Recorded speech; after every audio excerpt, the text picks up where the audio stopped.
How to create or register KakaoTalk account. Hello everyone, I am Vishaka and welcome to our channel. Now let's get right into the tutorial. Firstly, go ahead and open KakaoTalk on your device and you will be led to the login portal. Here, if you already have an account, then go ahead and enter your email or phone number and your password and tap on the login button and log yourself in. And if you want to create a new account, then tap on the sign up button you see there.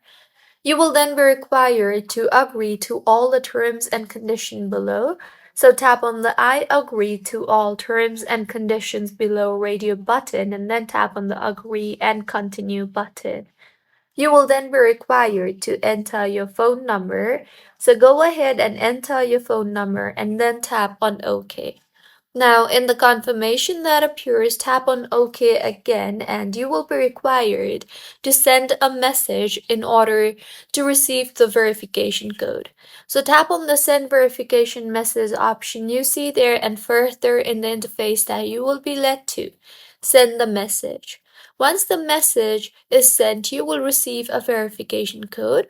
So go ahead and verify the code, and with this, your account will be created. So this is how you can create or register KakaoTalk account. If you find this tutorial helpful, please like the video and do comment if you have any queries. Also, do subscribe to our channel for more helpful tutorials like this. See you on the next one.